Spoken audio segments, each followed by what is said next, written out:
준걸은 젊은 나이에 시작한 사업이 성공하면서 많은 돈을 벌어 금술 좋은 아내와 일찍 아이를 낳고 살고 싶었습니다. 몇 년 후 준걸 부부는 그렇게 기다리던 아들을 하나 낳게 되었는데, 아들이 초등학교를 다니기 시작하면서 시름시름 앓더니 11살이 되던 해 백혈병으로 세상을 떠나고 말았습니다. 아들이 그렇게 허무하게 세상을 떠나고 아내가 자꾸만 우울한 생각이 들자 준걸은 또다시 아이를 갖자며 아내를 설득했습니다. 그러나 아내의 나이가 많아지면서 아이는 그들이 노력한 만큼 쉽게 들어서지 않았는데, 얼마 후 어렵게 임신에 성공한 부부는 기쁨도 잠시 얼마 못 가 유산하고 말았습니다.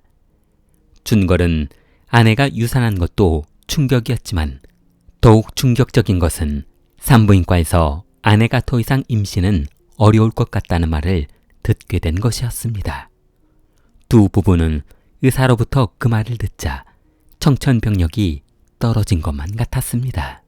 준걸은 그동안 힘들게 벌어놓은 돈이 무의미하게 없어져 버린다는 것이 안타까웠고, 대를 끊기게 된다는 것이 썩 기분을 좋게 하지는 않았습니다. 준걸은 항상 우울해 있는 아내에게 여보, 그러지 말고 우리 이번 기회에 아이를 입양해보는 것을 생각해보면 어때? 입양이요? 이렇게 나오나 저렇게 나오나 가슴으로 나면 그것도 자식 아닌가? 며칠 후 준걸과 아내는 중대한 결심을 하고 상해 모 고아원을 방문했습니다.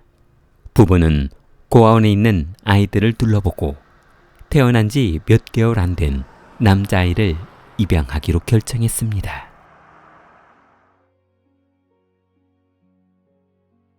부부는 입양한 아이의 이름을 뛰어날 호에 걸출할 걸, 호걸이라 지으며 본인들의 아들들이 사망하며 생에 누리지 못했던 행복한 생활을 대신 해주라는 의미에서 본인들의 히어로가 돼줄 것을 기대했습니다. 아버지 준걸은 특히 호걸의 교육에 많은 정성을 쏟아부었는데 유치원이며 초등학교를 모두 사립학교로 보냈습니다. 그가 다니던 학교는 중국 상해에서도 최고로 비싼 국제학교였던 터라 등록금만 무려 15만 위안, 한화로 약 2,800만 원에 달하는 학교에 보낼 정도로 엄청난 투자를 했습니다. 그러나 응석바지로 자라던 호걸은 중학교를 다니면서 학업에 관심도 없어지고 부모에 대한 반항심만 커져갔습니다. 입맛에 맞지 않아서 그래? 아이씨, 공부하기 싫단 말이야. 아빠가 돈도 많은데 뭐하러 자꾸 공부를 하라는 건데? 그럼 그래서 밥 안 먹는다고 얘기를 했어야지. 엄마는 음식이 맛이 없어서 그러는 줄 알고 걱정했잖니. 아시다. 고등학교도 안 갈 거니까 그런 줄 알아. 쓸데없는데 시간 낭비하지 말라고. 호걸의 부모는 학업에 관심이 없던 아들을 어떻게든 고등학교까지 마치게 하며 대학에 보내려 노력했으나 형편없는 아들의 실력으로는 상해 내에 있는 어떤 대학에도 진학할 수 없게 되었습니다. 준걸은 어쩔 수 없이 호걸을 유학 보내기로 마음먹으며 그를 영국 모 대학으로 유학을 보내버렸습니다. 그러나 호걸이 원하지 않았던 유학 생활은 고통스럽기만 했는데 인종차별이며 먹는 것까지 입맛에 맞지 않아 견딜 수 없었던 그는 얼마 못 가 중국으로 돌아올 수밖에 없었습니다. 아들이 아무 성과도 없이 중국으로 돌아오자 어머니는 그런 아들을 감싸고 돌았는데, 그래, 거기 생활이 그렇게 힘들었죠? 힘들면 진작 말하지 그랬어. 더 일찍 들어오게. 누가 우리 아들을 이렇게 힘들게 했죠? 나 앞으로 절대로 공부 같은 거 안 할 거니까 그런 줄 알아. 두 번 다시 유학 얘기 나오면 나 집 나가버린다. 그래. 그래. 미안하다. 미안해. 호거라, 그럼 일단 집에서 쉬는 것보다는 뭐라도 일하는 게 나으니까 아버지 친구가 운영하는 공장에 가서 그냥 쉬엄쉬엄 일 좀 해보는 건 어떻겠냐? 공부는 아니지? 그럼 이 자동차 부품 만드는 공장인데 가서 그냥 일 좀 도와주고 퇴근 시간이 되면 집으로 오면 돼. 호걸은 아버지의 부탁으로 부품 공장 생산직으로 취직해 일을 시작했습니다.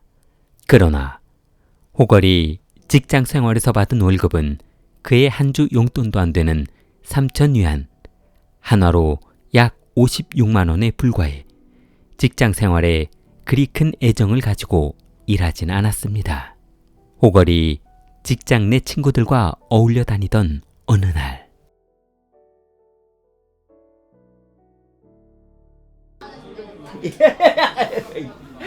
이렇게 돈 벌기가 쉽다니까.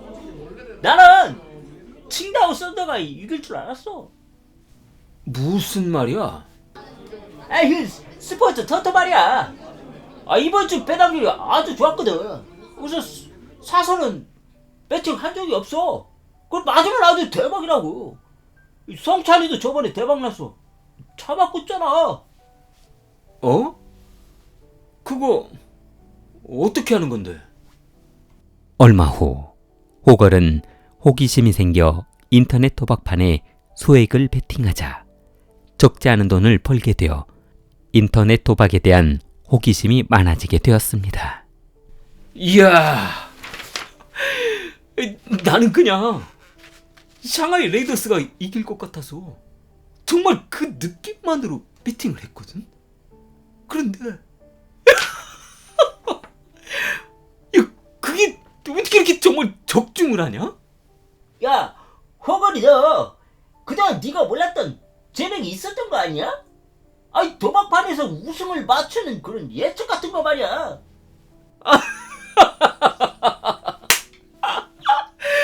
이야. 그런가? 그러나 처음 몇 차례 도박판에서 돈을 딱 기분이 좋았던 호걸은 몇 푼 안 되는 월급에 부모님이 주신 용돈까지 모두 탕진하며, 아이씨. 알았다고! 야, 짜증나게 할 거야?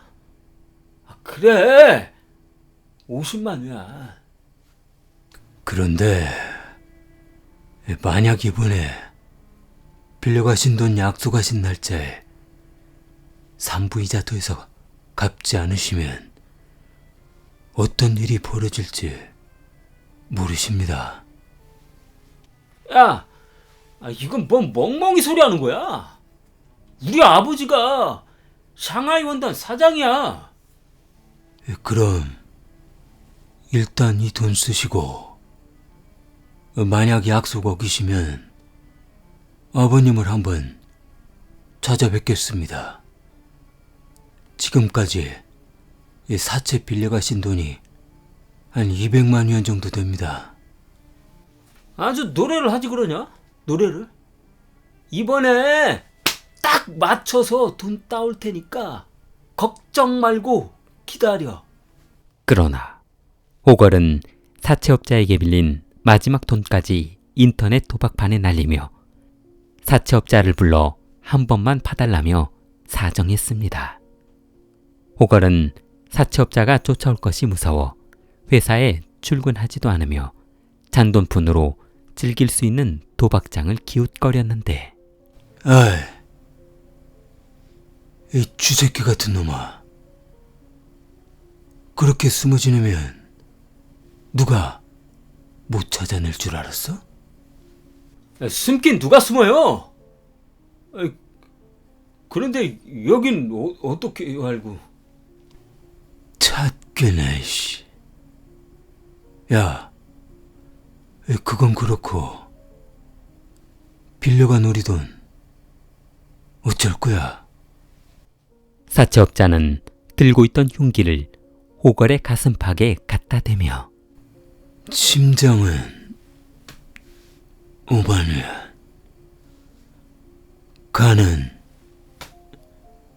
3만원. 사채업자는 호걸의 얼굴을 쓱 바라보며 콩팥은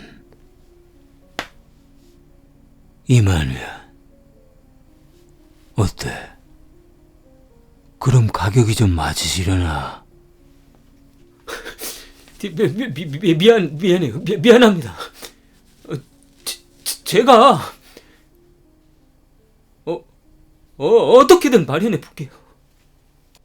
겁에 질린 호걸은 사채업자가 회사에 쫓아올 것이 두려워 출근도 하지 못하고 집 밖으로 돌고 있었는데 아들이 며칠째 회사에 출근하지 않고 있다는 소식을 듣게 된 아버지는 집에 들어온 호걸을 불렀는데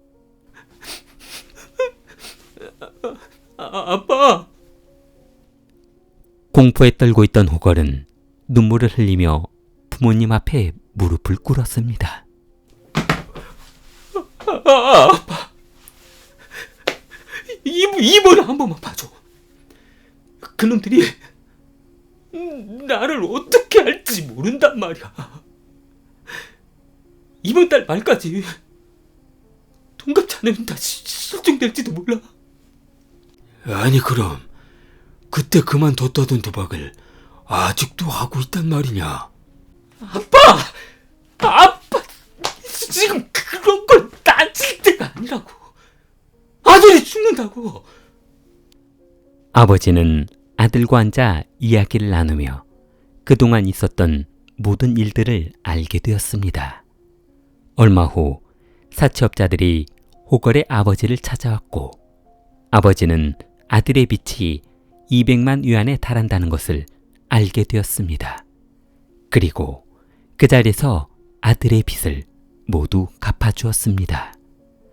아버지는 처음 아들에게 화를 내며 너희놈, 그동안 애비가 참고 살았는데 더 이상은 안 되겠다.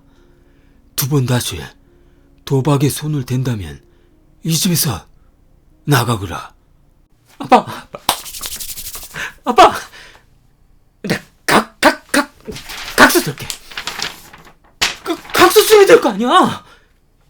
2번 다시 도박에 손대면 그땐 호적에서 파버리라고. 준걸은 아들이 2번 다시 도박에 손을 대면 호적에서 파라는 말을 듣고 호걸이 친아들이 아니라는 것을 말하고 싶은 마음이 굴뚝 같았습니다. 양아들이라서 친아들처럼 아주 훌륭하게 키우고 싶다는 말을 꼭 해주고 싶었습니다. 그러나 준걸은 더 큰 문제가 생기는 것을 원치 않아 마음속으로 삭히고 말았습니다.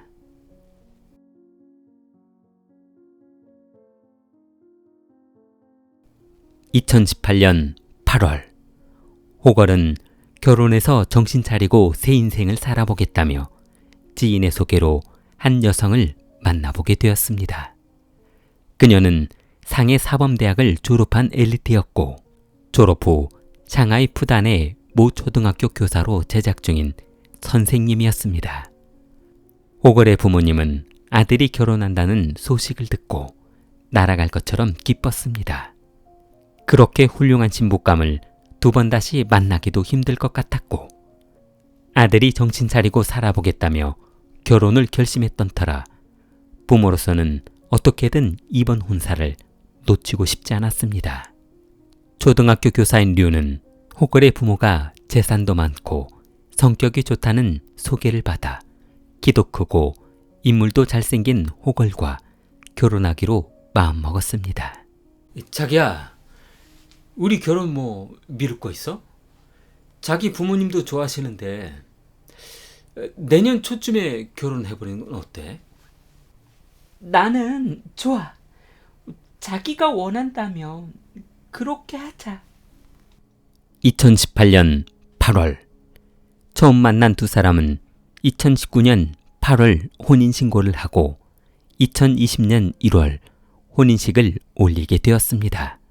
호걸은 퇴근 후 항상 집에 일찍 들어와 아내와 함께 저녁 시간을 보내고 있었는데 얼마 후 류는 자기, 나 임신했어.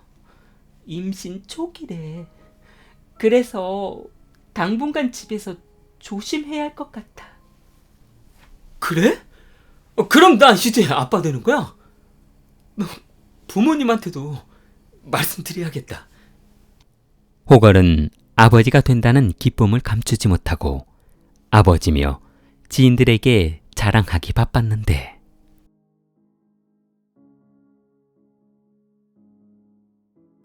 호걸은 친구에게 자랑하기 위해 전화를 걸어 잠시 술 한잔 하자며 나오라고 했는데 아이 그럼 이제 애 아빠 되는 거야? 그래. 이제 3개월 됐으니까 몇 개월 있으면 나도 애 아빠라고. 너 그런데 말이야 이제 도박 배팅 뭐 이런 거 안 해? 아유, 야야야. 야, 이 말도 봐. 나 이제 그런 거 안 해. 부모님 앞에서 무릎 꿇고 각서 쓰고 아주 난리도 아니었다고. 예.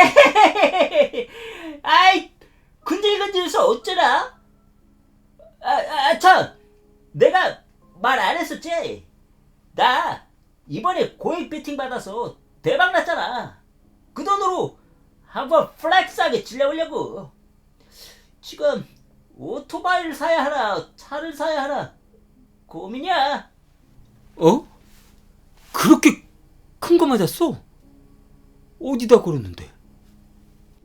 호걸은 얼마 전 친구가 도박 사이트에서 고액 배당을 받았다는 말을 듣고 한동안 잊고 지냈던 본능이 꿈틀거리며 그의 심장이 두근거리기 시작했습니다.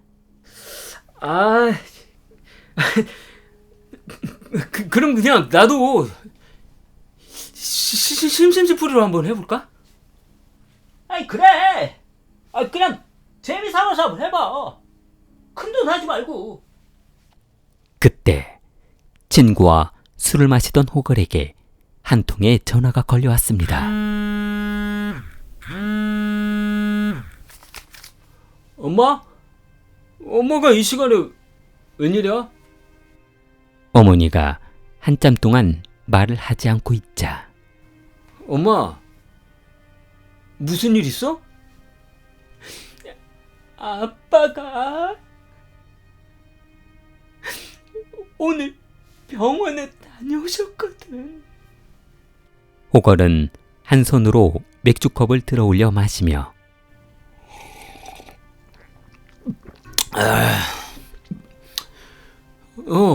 그런데 그게 어때서?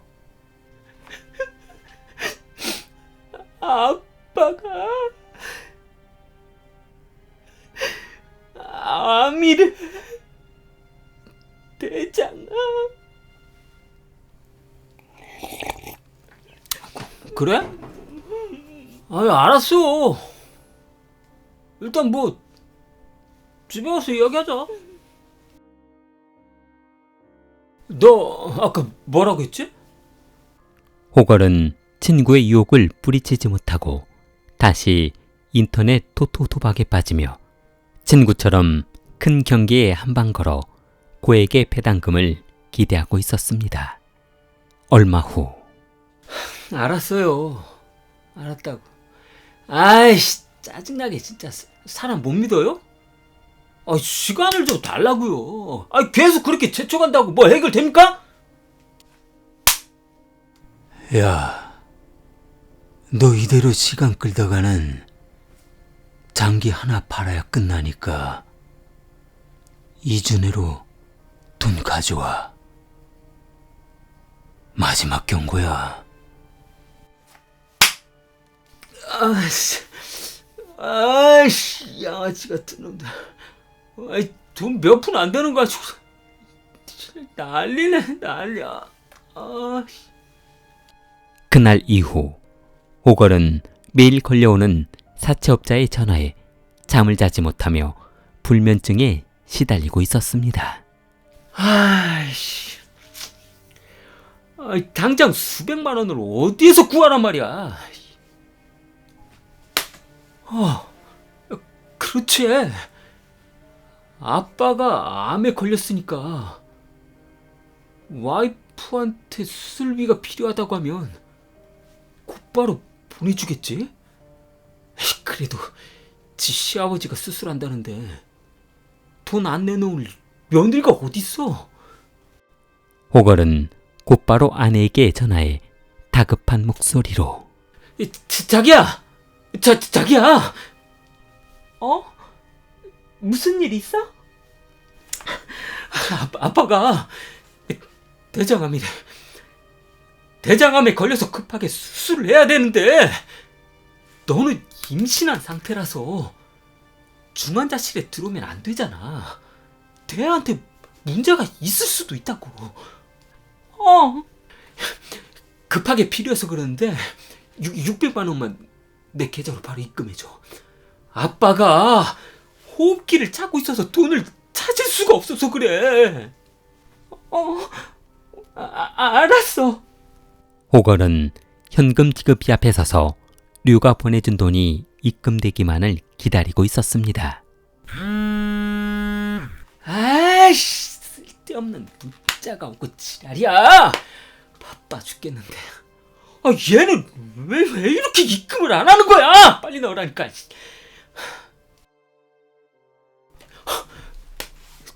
들어왔다.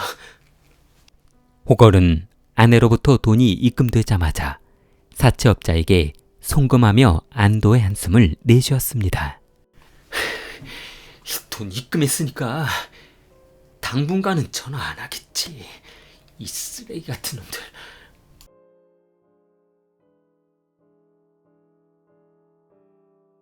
호걸이 사채업자에게 입금하고 며칠 후 야, 장난하는 거야 뭐야?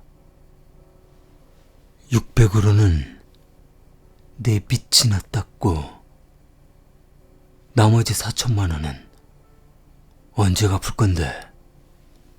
그 돈이 왜 다시 4천으로 늘어나는데요? 너는 안 되겠다.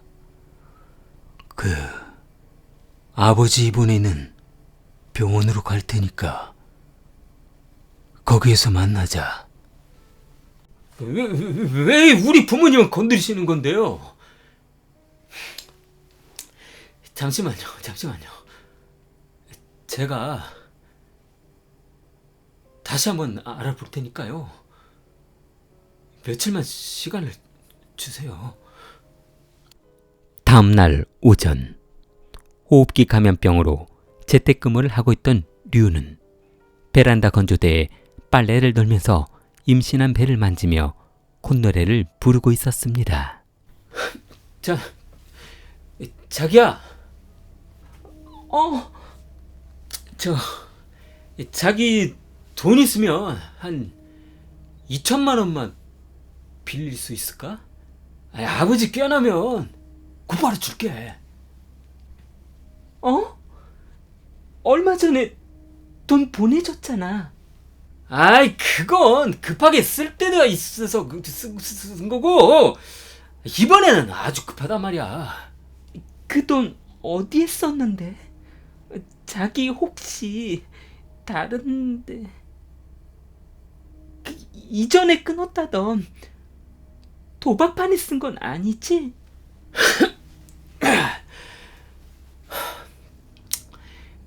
그게 어떻게 된 거냐면 그놈들이 이번 주까지 안 갚으면 아빠한테 찾아가겠대. 아빠 곧 수술인데. 그리고 내 신장이 이렇고 저렇고 한단 말이야.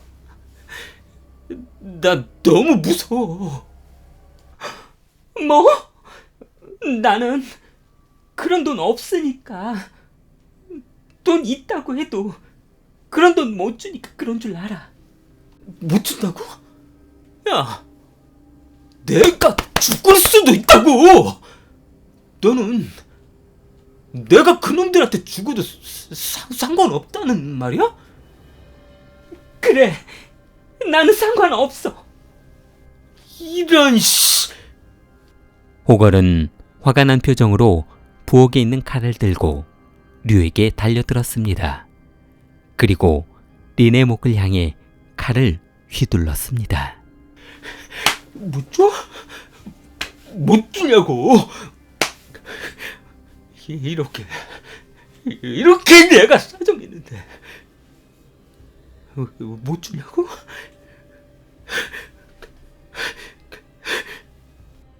흥분해서 칼을 휘둘렀던 호걸은 손에 힘이 빠지자 그대로 바닥에 드러 누워 버렸습니다. 한참 동안 천장을 바라보던 호걸은 벌떡 일어나 무엇인가를 찾았습니다. 라이터를 어디에다 뒀더라?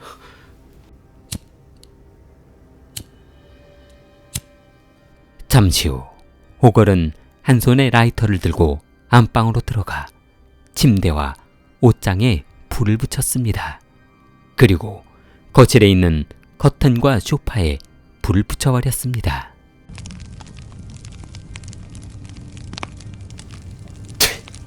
호걸이 현관문을 열고 집을 나서자 불길은 걷잡을 수 없을 만큼 번지며 2층 전체로 번지고 말았습니다. 며칠 후 경찰은 숨어있던 호걸을 검거하고 모든 범행을 자백받았습니다.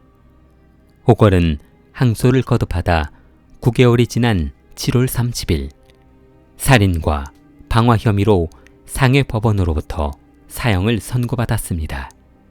사건을 접한 시민들은 임신 3개월 만에 생을 마감한 아내 류를 안타까워했습니다. 길리를 사랑하는 마음을 좋아요와 구독으로 표현해보세요.